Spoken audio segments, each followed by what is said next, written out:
Hi guys, this is the workbench and we're going to cut some material today, so I'm going to get this set up. Probably have to dub this over, but who knows. I'm going to get it ready here, lock it down.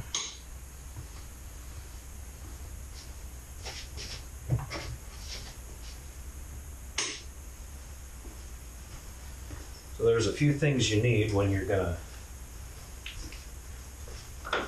cut the big stuff, since it comes in a 48 by 96 or 4 by 8 sheet, and that is a lot of room.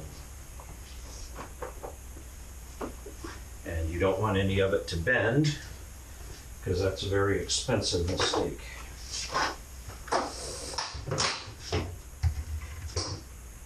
So that's a support. They're going to just roll right across here, and I'm going to have the mat cutter right in this area, which is right here.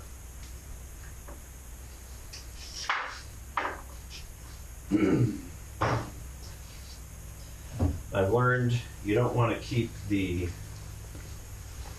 squaring part on there, just because there isn't enough room and it constantly gets kicked about and knocked out of square anyway, so why not protect it and just keep it off.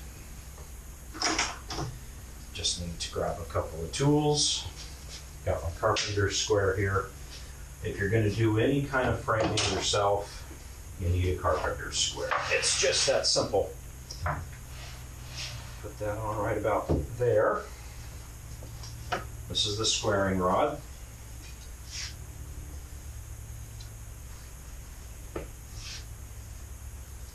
Goes right in here. You line up the slots. Take the mat cutter guide off of there, and I like to put it right underneath it to kind of protect these edges from the mat board from those edges there. And then we're going to put this down. I'm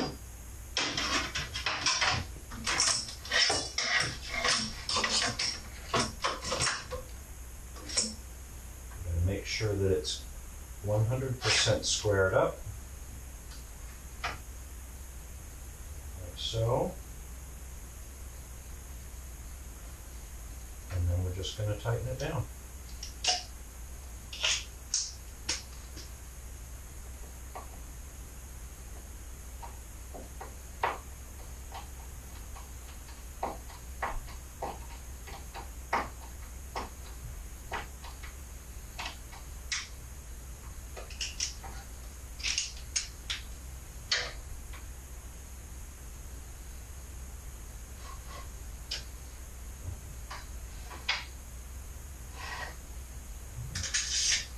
Production stops off. We're not going to need those right now. We'll need those when we're cutting the mat. And today we are cutting square frames. And so square mats, square foam board, square acrylic.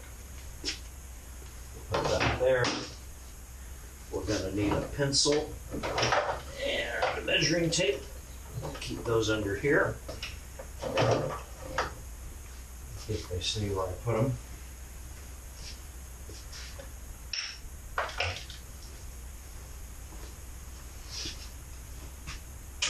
I'm going to put my length stop right at 22.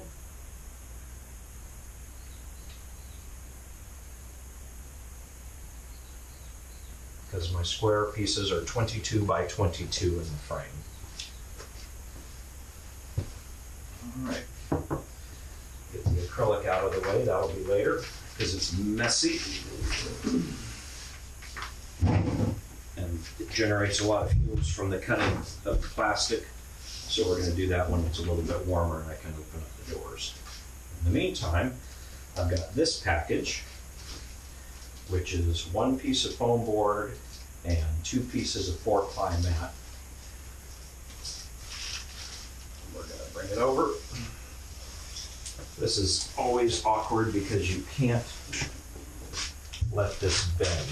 And it's just, with the foam board in there, it is just strong enough to not crease under its own weight.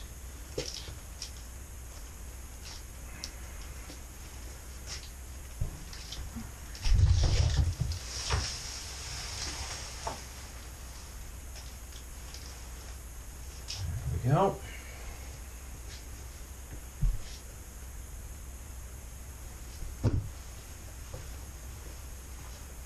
Put a little protective padding there because these little map cutting guides can crease things, and we don't want that.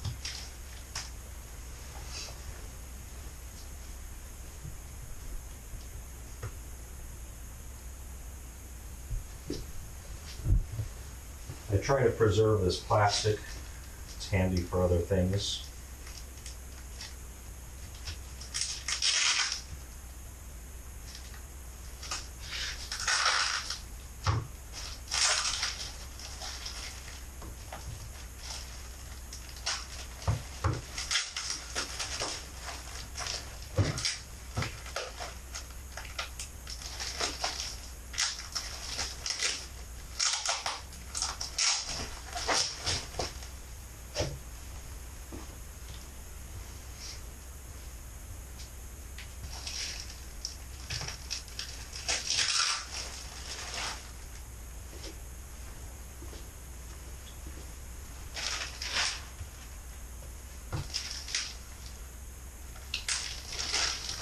Going to work up a little hot wire impulse sealer and turn this into product bags, storage, things like that. Pretty handy.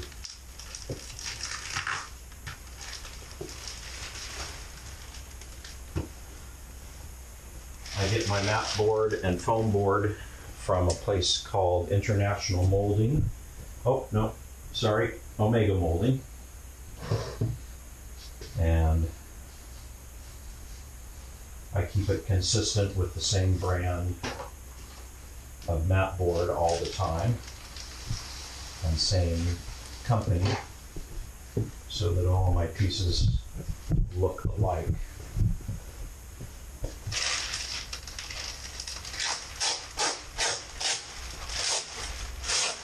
Keep it all in the plastic until we're ready to cut.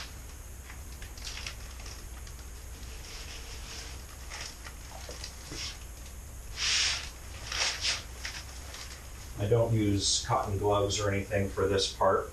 I just make sure my hands are clean and washed beforehand.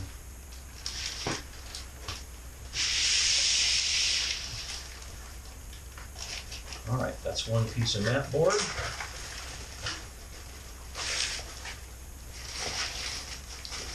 Turn that under a little so that sticky tape isn't gonna mess things up.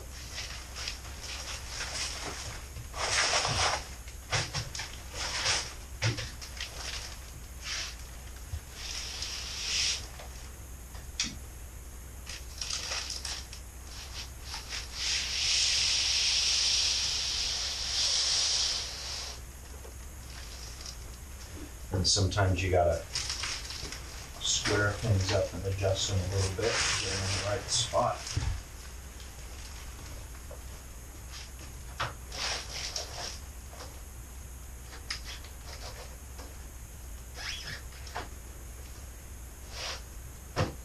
Now the most important thing is to make sure that this is square.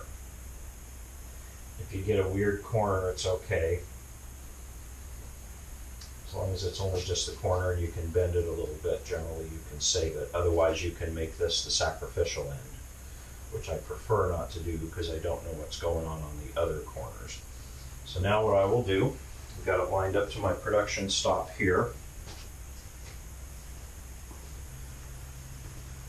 Take a quick close-up of that.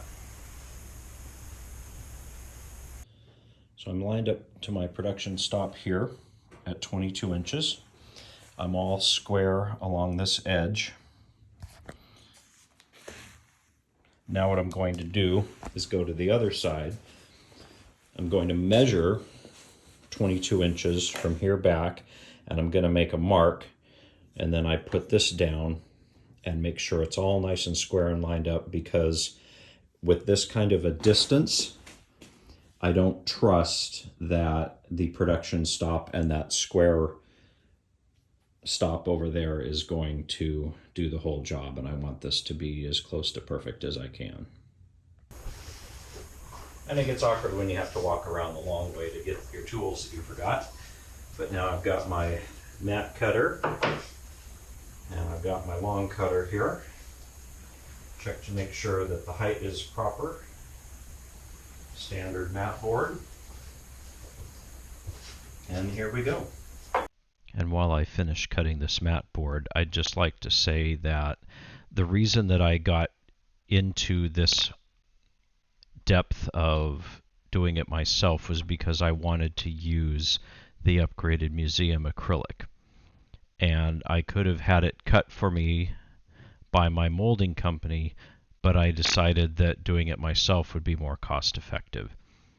Archival Methods sells great frame kits, but they do not sell the museum grade acrylic.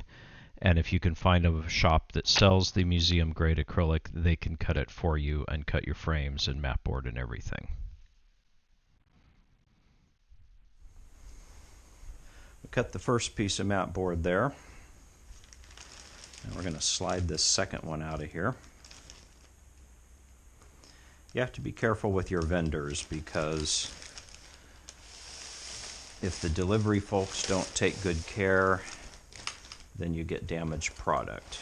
And with this kind of stuff, any kind of corner damage is difficult to recover from. Luckily, this isn't too badly creased. The other corner here, you can see, took a bit of a hit. That's just going to have to be backing board or sacrifice. We cut the first piece of mat board there. And we're going to slide this second one out of here. You have to be careful with your vendors, because if the delivery folks don't take good care, then you get damaged product. And with this kind of stuff, any kind of corner damage is difficult to recover from. Luckily, this isn't too badly creased. The other corner here, you can see, took a bit of a hit. That's just going to have to be backing board or sacrifice. But this should be okay, because it can be backing board if necessary. All right, I'm going to get that right to that 22-inch stop. I'm going to square up the cutter to the product, because the cutter moves easier. Now we're going to go to the other side.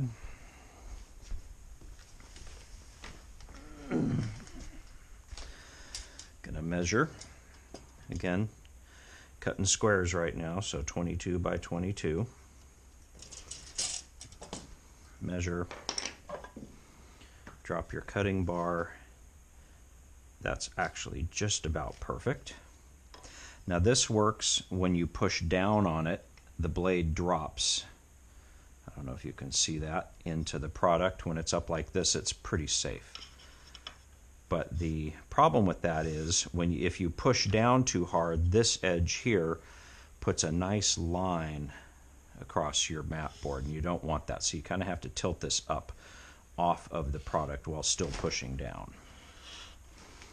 And it takes a little bit of practice, and getting it started from over here, working backwards, is not the easiest thing. Now I check to make sure it's actually cutting. Trust but verify, Mr. Gorbachev. Come over here, back up a little bit, drop back down into the product. See how I've got it tilted up?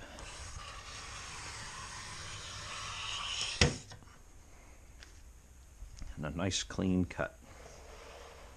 You can see there's still a little bit of an edge there, but that's okay. That'll be hidden by the frame. So, cut. And I'm starting to see a little bit of tear out on the bottom. Again, that's okay, because that gets taken care of by the frame. But as I start to see more of that, I will change the blade. Blades are cheap.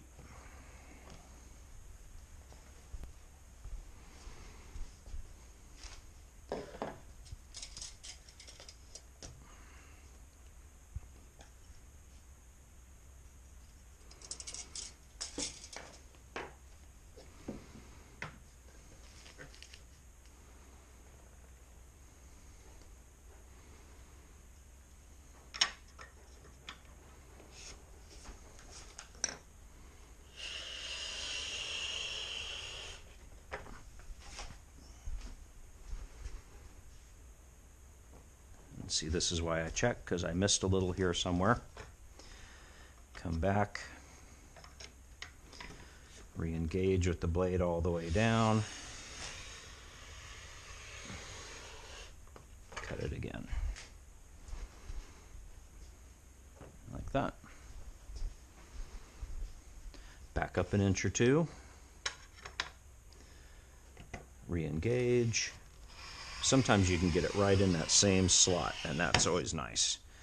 So you know you're not going to have any tear out or whoopsies like these here. And that's a beautiful cut. A couple more of those and we'll have this whole thing done. I can do the cross cuts. Pull it out. See how I'm starting to get a lot of flake here and tear out on the cuts? That means this blade's just about done.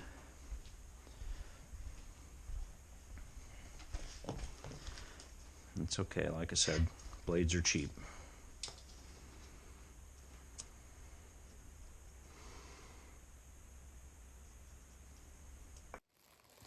I'm going to pull this board out and you will notice that this is 3/16. It's twice as thick as the mat board. So what we have to do is we have to switch this to the deeper cut. And all we have to do is slide that up and slide that over to the mat board setting. Tighten it back down. And now when we cut, that's going to cut a lot deeper. We don't want to use that with the mat board because then you get things like this where it's all cut up because I had it set wrong back when I was learning how to use it.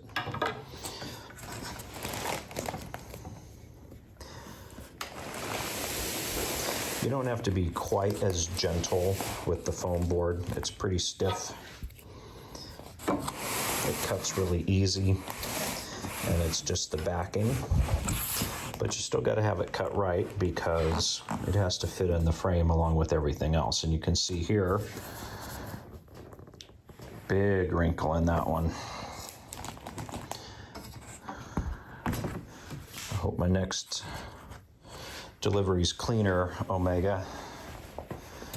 This is right on the border of what I find acceptable, but the mat board was clean, so we're going to roll with it. Measure. Get that out a little wider.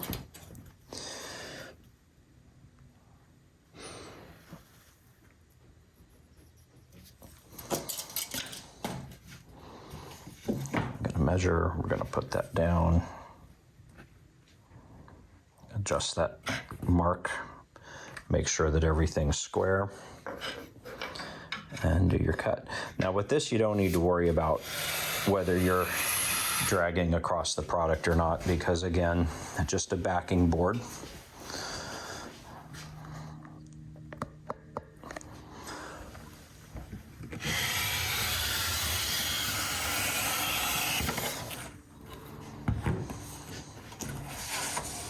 And there you go. Do that a couple more times. And we can do the cross cuts. Okay. They're all cut to 22. Now we cut to 22 again, because square. Now I had to recheck this because something that happens if all you're doing is measuring both sides to 22 inches and things are just a little bit off. You're getting 22 inches on both sides, but you're kind of just cutting a parallelogram. And by the end of the sheet, things can get a little weird. So make absolutely sure that everything is square when you're cutting.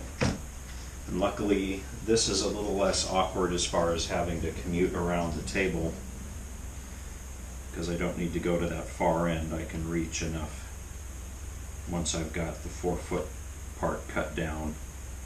Now I'm going to readjust my cutter to standard mat board so we're not scraping the blade along the bottom. I'm going to keep that handle tilted up just a little bit so I'm not marking and shining up the mat board, and then let's draw it through. This is also when I can get very particular about corners and how the mat board looks, whether there's any flaws or anything, because I've got about a 4-inch gap here, because 22 plus 22 is 44 and it's 48 wide. So I'm going to have a little sacrificial bit on each of these pieces that I can make absolutely sure that I've got a nice clean corner. So a little bit of waste is a feature, not a bug. Again, nice and square. Got a little ding on this corner, so that's going to be the waste. Beautiful.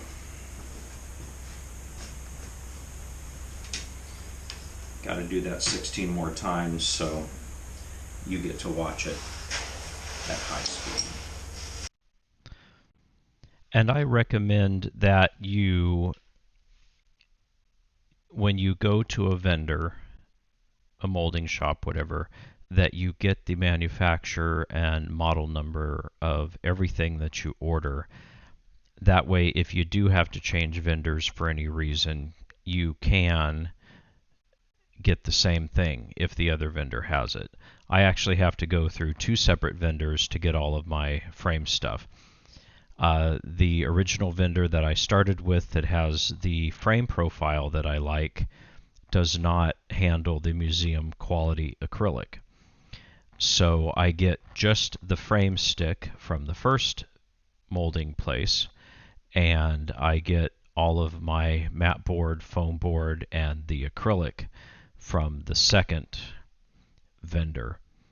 And I have all of the information for the mat board especially, and the acrylic, so that if I had to go to a different vendor, I could, and I wouldn't have any problems with my pieces looking different, because having 11 of 50 and 20 of 50 looking a little different is a quality issue for sure.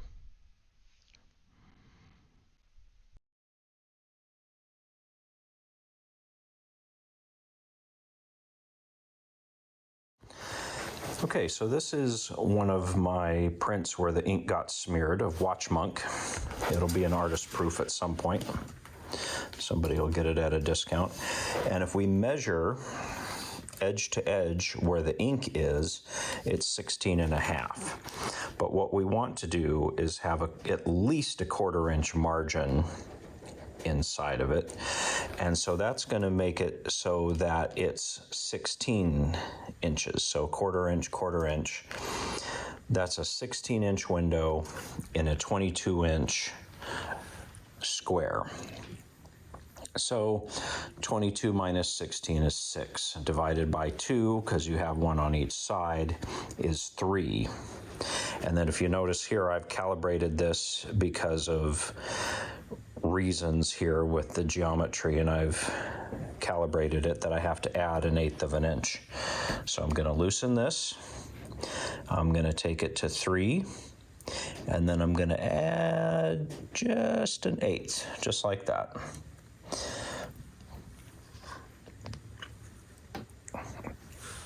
The bigger the numbers here, the smaller the window. And you want the window to be a little bit smaller just so you don't have white edges sticking out. Now I've checked my square.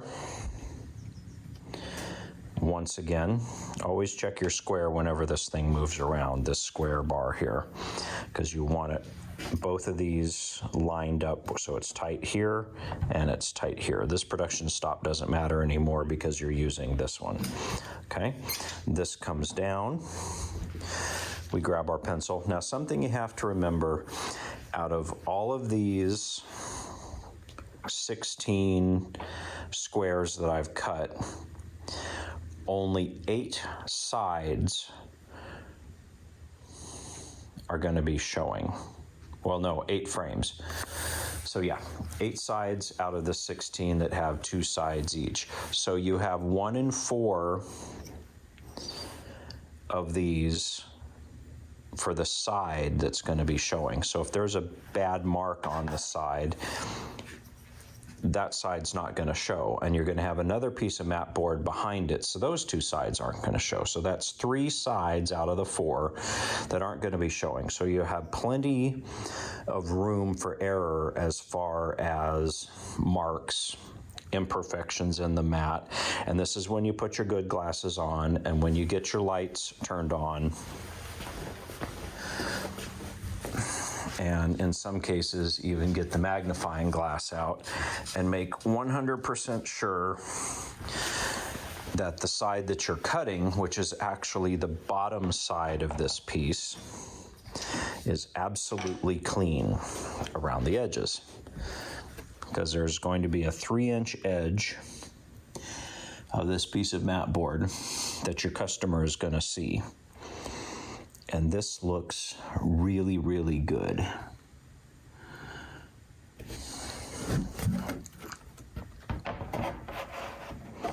So we're going to put that right up against there. Make sure that everything is nice and square and lined up. And we're just going to draw some lines.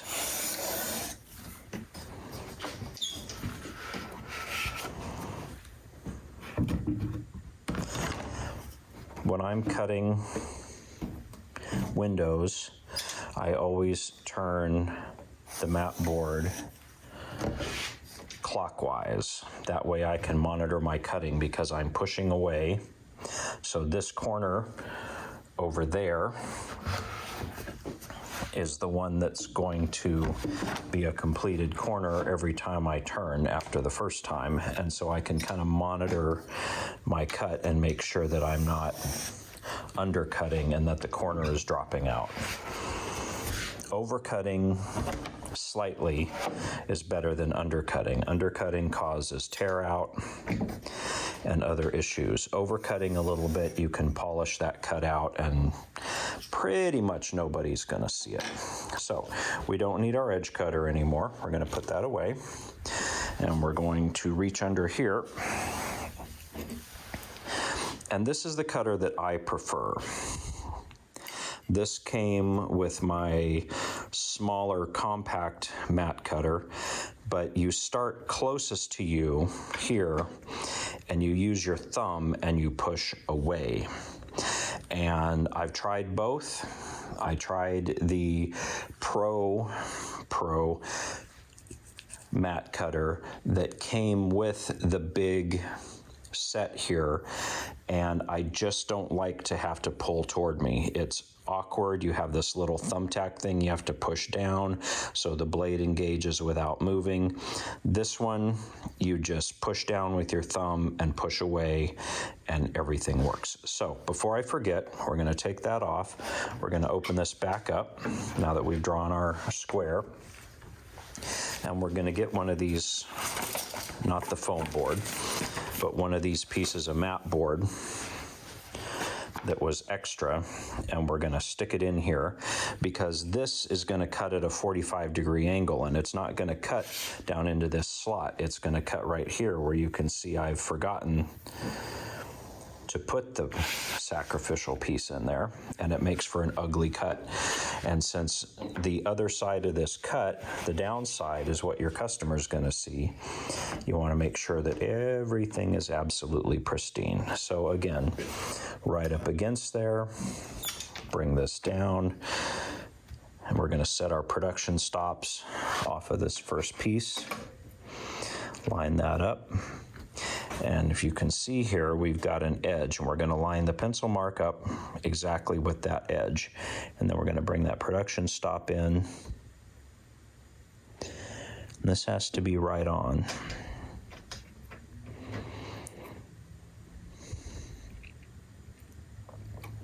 Okay, and then we're going to bring it over to this side, fix the camera.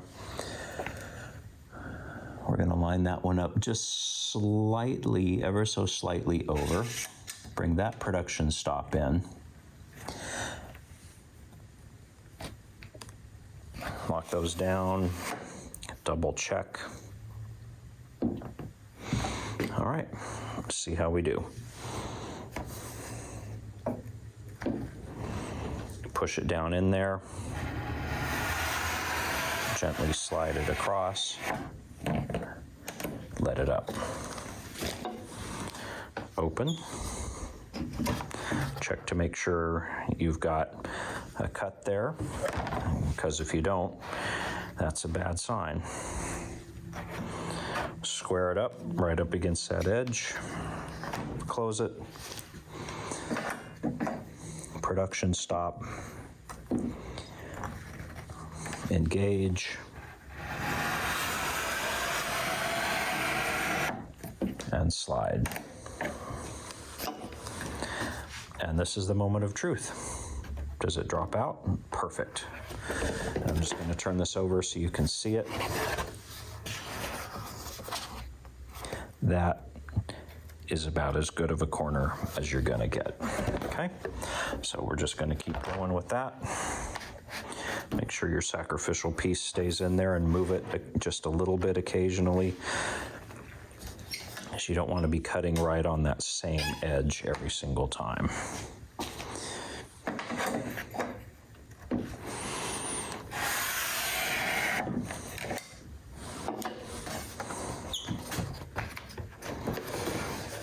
And you have to kind of be careful with it at this stage. It's a little bit fragile.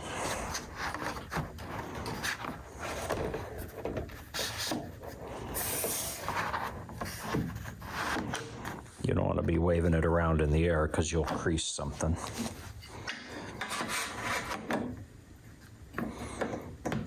Make sure you're fully engaged, locked down. Engage your blade. Push. Disengage your blade. Lift up.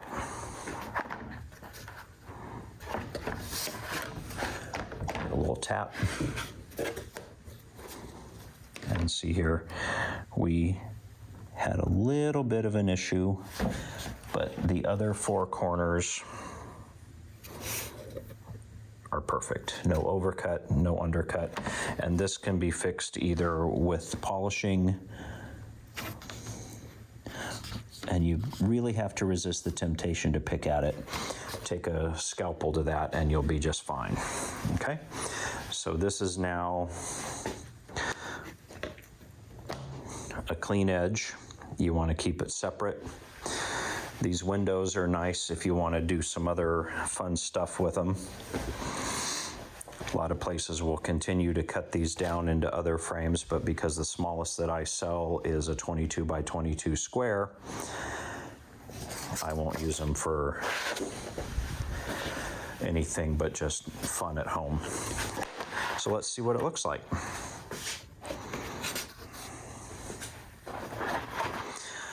Line it up. All the corners are clean, and that's beautiful. There you go. Now I gotta cut 8 more of those, and then we can get started on cutting the frame sticks, which are hanging out up there.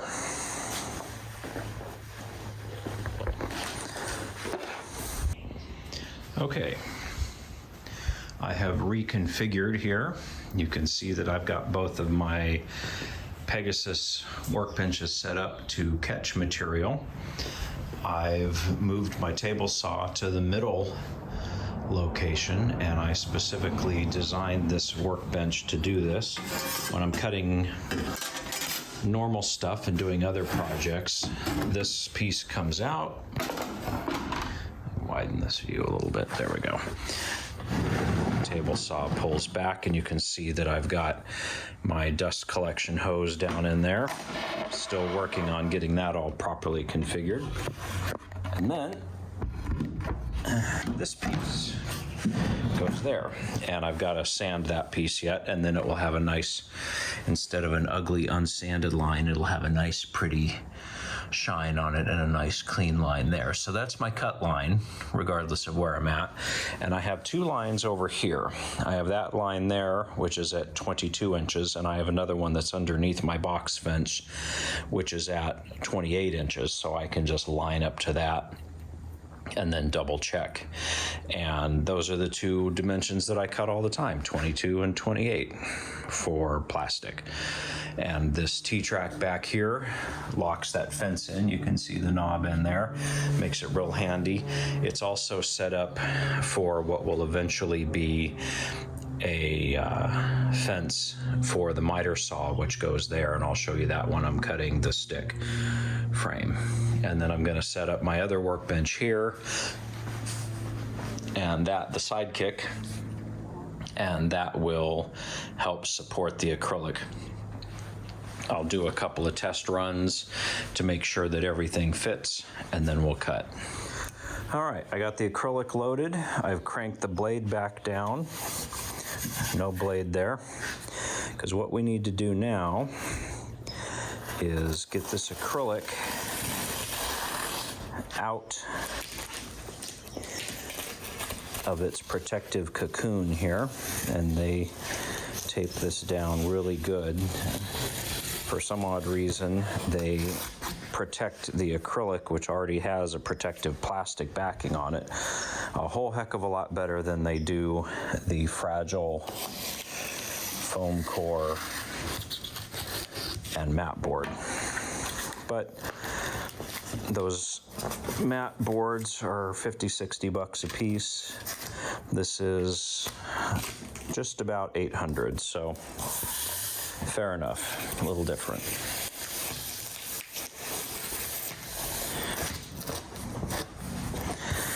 Gotta cut it.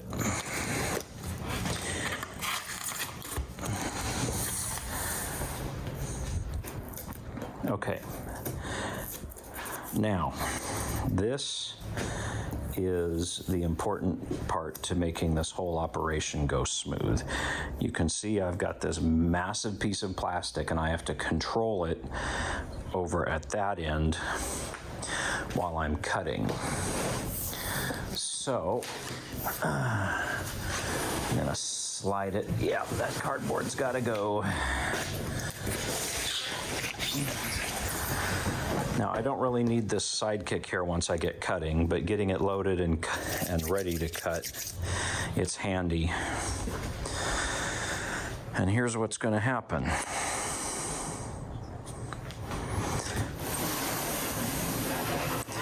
You can see where the blade's going to be, where that red part's at. I'm going to be right up against this fence. And the only thing that I really have to concentrate on is keeping it up against the fence. So I'm going to put just a little bit of a curve on it. I'm actually lifting. And I'm just going to push very gently. And it tracks through there quite nicely. I'm just putting a little bit of pressure so it stays up against the fence. And it will fall onto those guys there, and right about there is where it finishes cutting. After the first cut or two, this gets a lot easier, because then you're not managing this massive piece of plastic. And that breaks on. Good. Get that out of the way. Make sure that's nice and solid.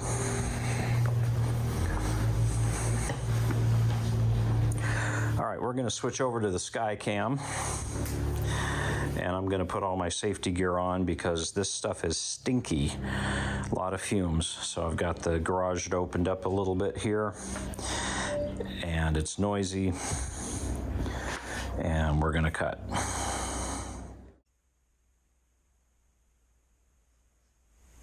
I don't think you can hear me very well, and I certainly can't hear you, but I'm going to fire everything up here, and let's see how this goes.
Just from a cost comparison perspective, it takes about a day for me to cut all of this stuff up. So that's 8 frames, so about a frame an hour.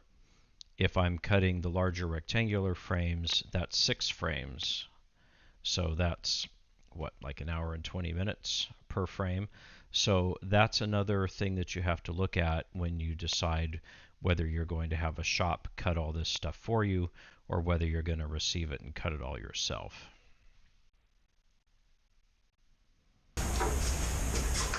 All right. Piece of cake. Whew. You definitely want an N100 high quality respirator if you're going to cut this stuff, because it's stinky. I made a mess. I'm going to clean up, and then I will show you how I set up to cut stick. There's definitely a large curve here for getting all the equipment to set up and everything, and it's perfectly reasonable and understandable that most people aren't going to want to go that far just for their frames. All right, this is the final step. I'm already in my safety gear. I've got a couple of video cameras set up. I'm going to put this on my chest, and you're going to watch me cut a little bit of stick. I'm not going to have you go through the tedium of watching every single piece get cut, but you'll get an idea of just how crazy this miter saw is. And you can see I've built a little box for it, and so hopefully with the vacuum on it won't be too messy. We'll see.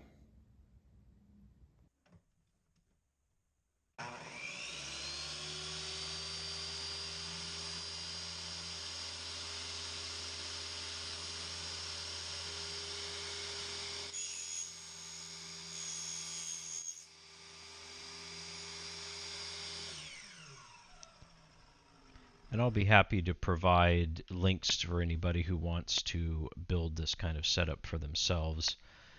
It does take quite a bit of an investment, but it is definitely worth it, and I can make up some Amazon affiliate links to help get you started. Just contact me by email and we'll go from there. All right, welcome back. We've got some frame stick and some mat board and all kinds of wonderful stuff here. And I'm going to do my best to keep everything in frame, but I don't think this is necessarily about how to frame something. That can be a thing too, but in fact, I think I've already done a video on framing. If you want to look on the YouTube. We'll see if it's up there. So right now I'm just cleaning up these corners and making sure that they're nice and clean. Knocking off some of the tear out on the corners here. So it's good to have a nice little brush. Just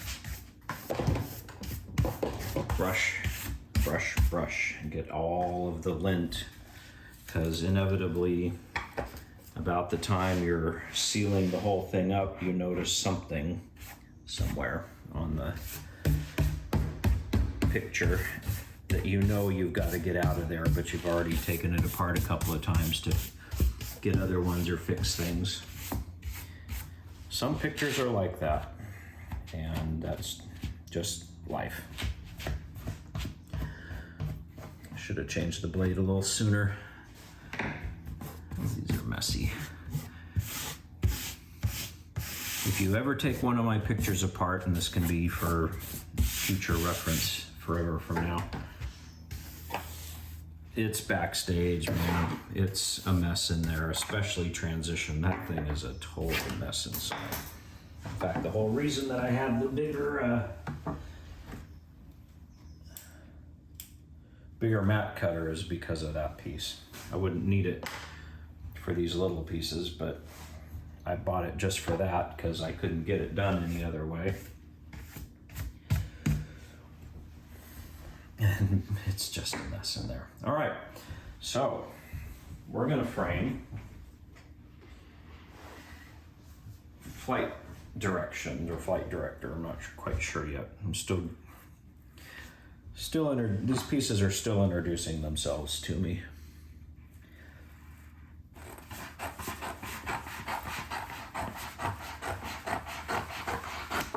A little more difficult on this piece because it doesn't really have a whole lot of ink in the corners, but I'm managing.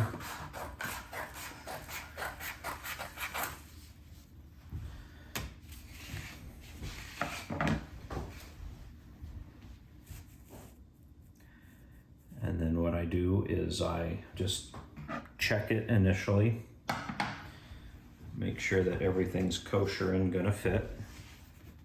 Of course, with a piece like this, as long as I don't get the obvious edge of the ink ending, I'm fine. Other pieces, it's a little bit more important to keep things aligned.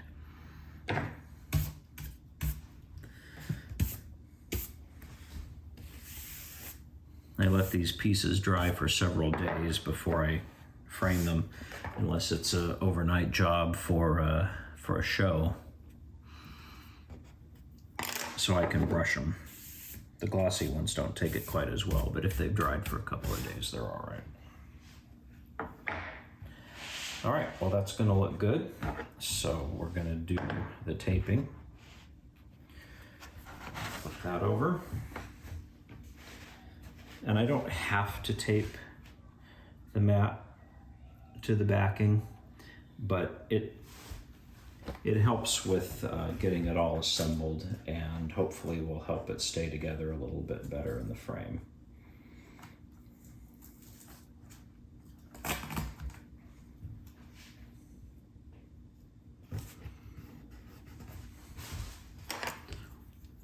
Get my burnisher.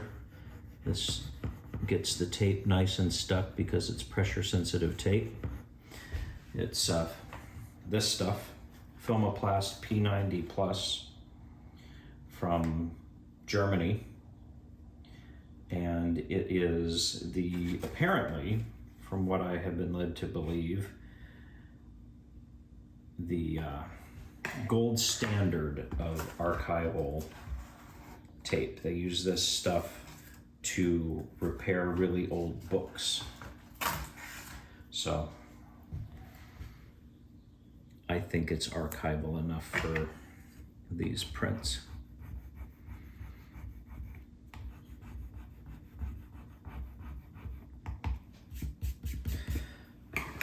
And anytime I see dust, or even just because I feel like it, I brush things.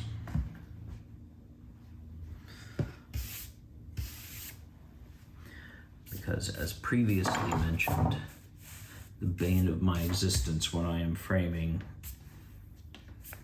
are flecks. Although I have to say, if any of Max's hair gets in there, too bad.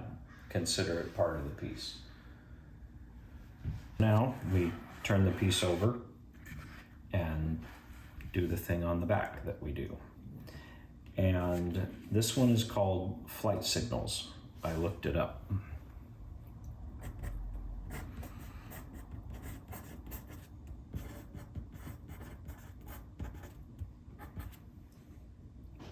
And there it is.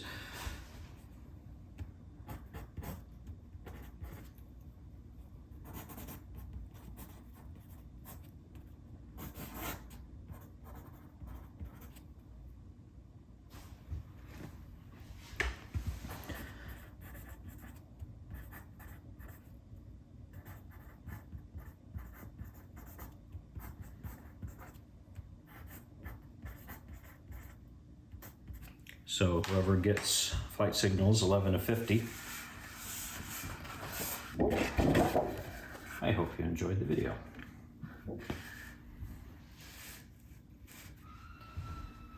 Now that was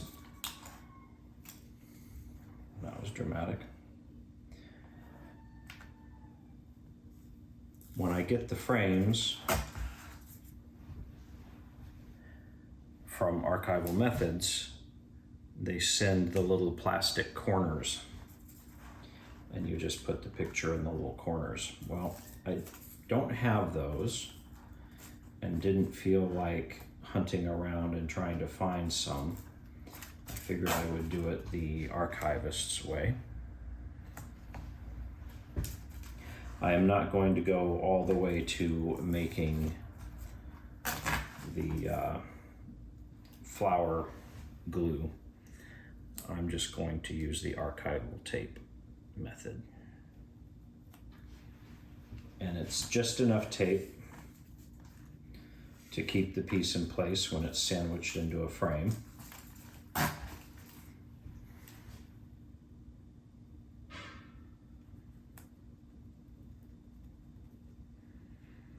And the minimum amount of tape is on the actual print. So just these little side pieces right here are what's going to actually be touching the print. As far as the sticky stuff, we'll burnish that on there.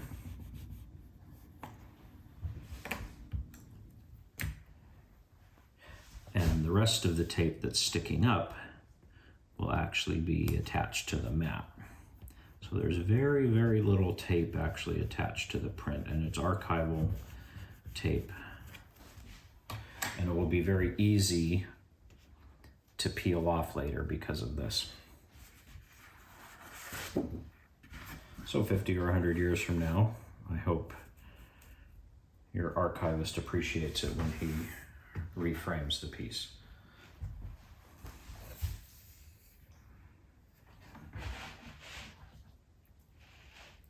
All right, that looks good right where it's at. Give that a little tap at the top.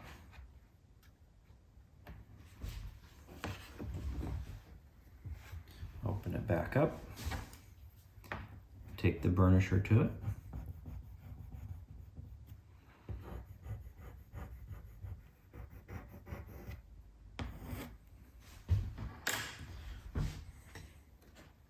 Close it up for hopefully the final time. Now we got to do the mat thing.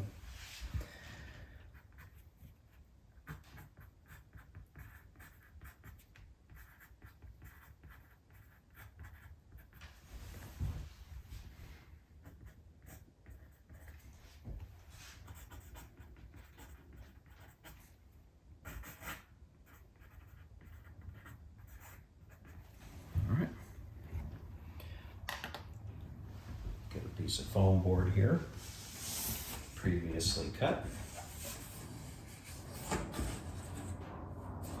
Yeah, this piece of foam board has seen better days, but it's on the back. nobody's going to be looking at it. Set that right over there. And get out our piece of acrylic.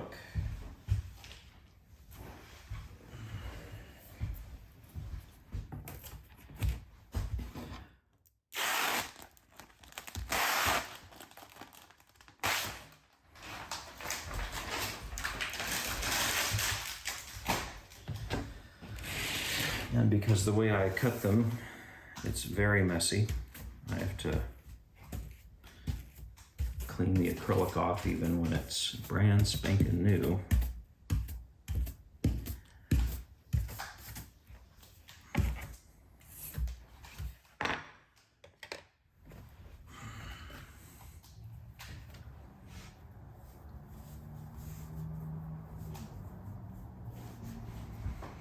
Make sure I don't get any fingerprints on it.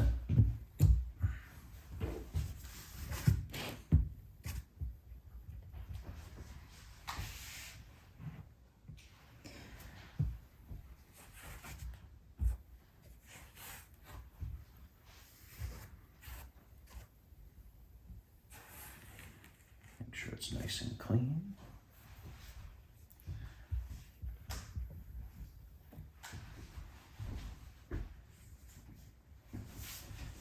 Print over and put it on there for hopefully the first and last time. Turn it over. This side I'm not as worried about fingerprints because it's pretty easy to clean.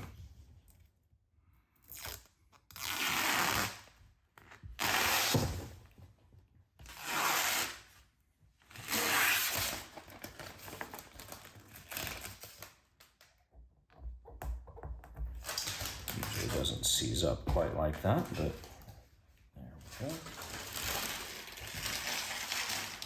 That.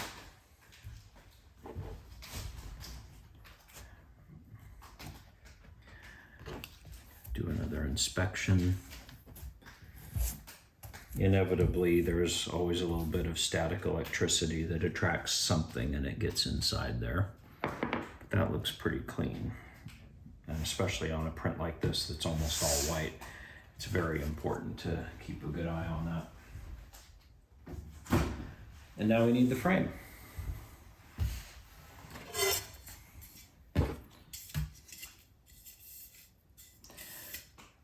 So these are Nielsen Bainbridge profiles, and it's just a 10-foot long stick with that profile. You can buy them at any kind of profile you want, and you have to have Nielsen Bainbridge style hardware, and so I buy them basically to make enough to make 100 frames. And there's an outer piece and an inner piece that goes in each corner. The outer piece has screws on it, and the inner piece is just a flat piece of metal. And then you put it together. So the screw is facing out. Grab another piece. I love square frames. You don't have to think about how they go together.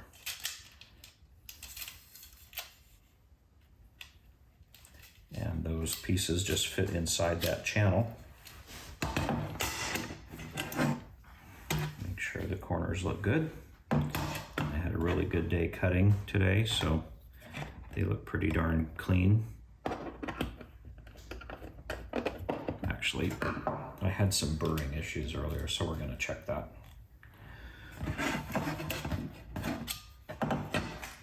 There's a little bit on here. And I used to be a lot more sensitive about all the little defects and things that potentially were in frames that I make myself. And I've come to the conclusion that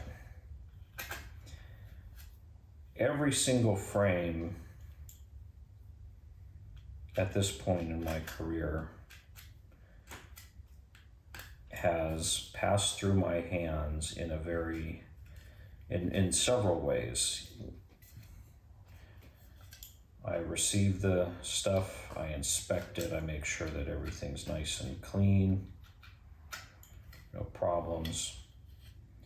And then I inspect it when I portion it out to cut it.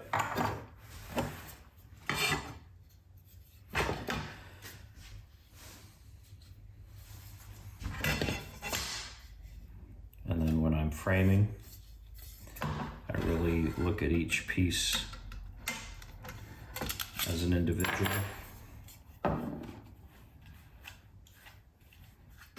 Every corner. Like I said, I used to be a little bit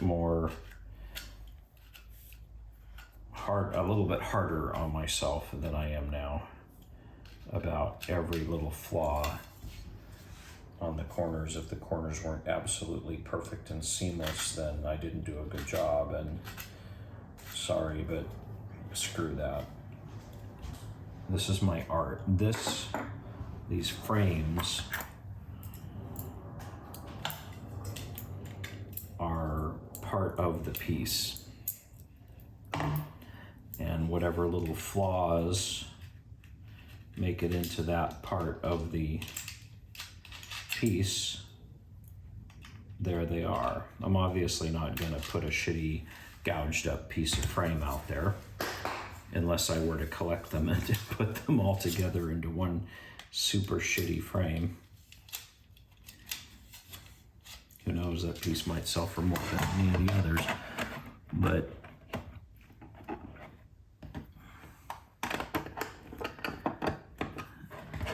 nothing is perfect, and neither are these frames. But we can aspire to it and get it as close as we possibly can.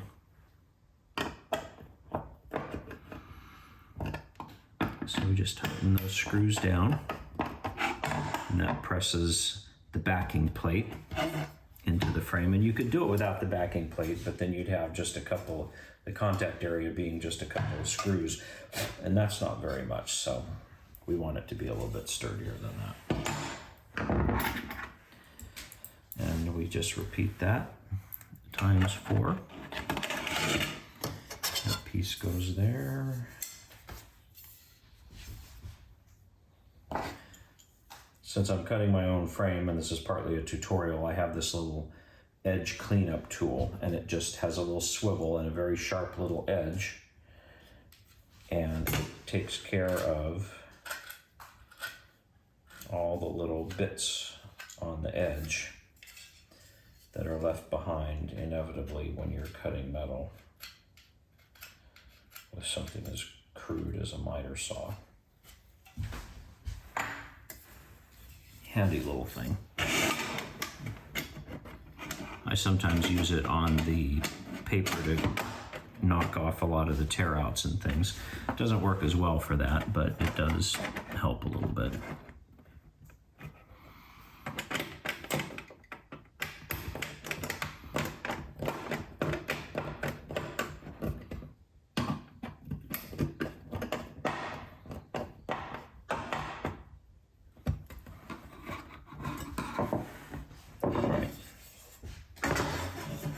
I frame mine like this. I put 3 together, 3 sides together. And then on the 4th piece, I get it partly assembled. It makes it easier to get the corners in place this way. I barely tighten these, just enough to keep them from falling out and annoying me, because I'm going to have to loosen them up to get the corners lined up.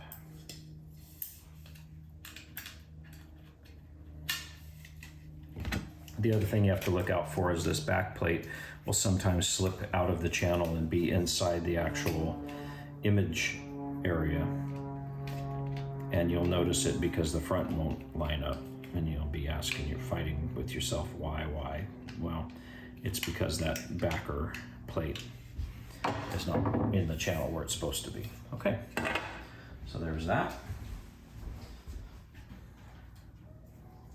And we bring the image back over. And the reason I do 3 sides, and the reason that I put it face up is to put it in there like this. That way the acrylic is not rubbing against the sharp edge of the metal. So I've had that happen and the acrylic gets all scored up. Makes it ugly. It's usually not very noticeable, but again, we're striving for perfection, even if it's unattainable. One final inspection. And I don't see anything like that. In fact, I don't see anything at all. It's an amazing piece. Okay. I give myself a reference for which way is up. Most of my pieces you can tell which way is up, obviously, but I do that so when I'm framing the back, I don't get mixed up and put all of the rest of the stuff on upside down or sideways.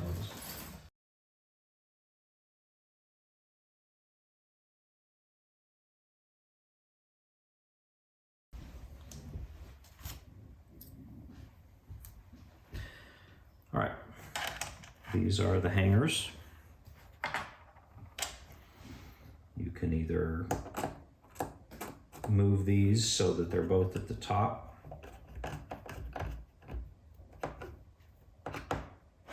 and put a screw through them,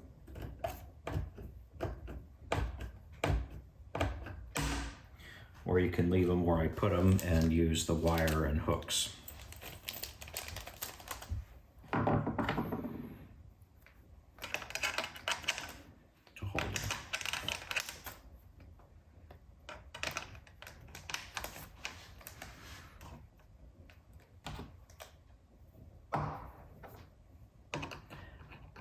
And I put these wire hangers pretty high up, much higher than they really need to be if you're going to use it for wire, because when I hang these in the booth and they're for sale,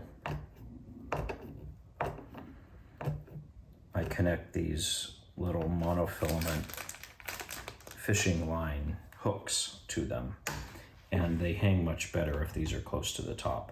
If you're watching this video because you bought this piece, then move these down to about 1/4 to 1/3 of the way from the top, and it will make for a much better hang when you use the wire. Okay, just about done. Have some nice little padding squares here.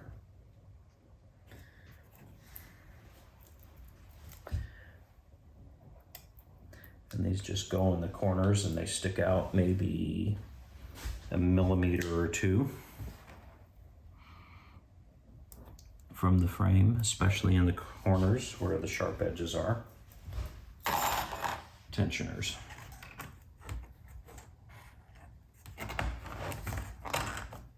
And these are just little springs.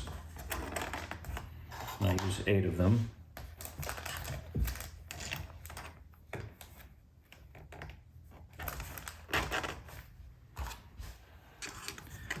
These little springs just push on the inside of the picture area of the frame. Keep everything tight to the front.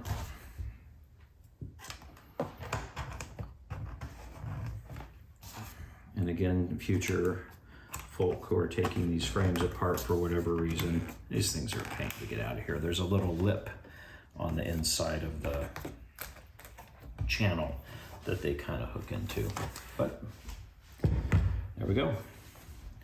Flight Signals 11 of 50 framed and available for purchase at the pop-up gallery.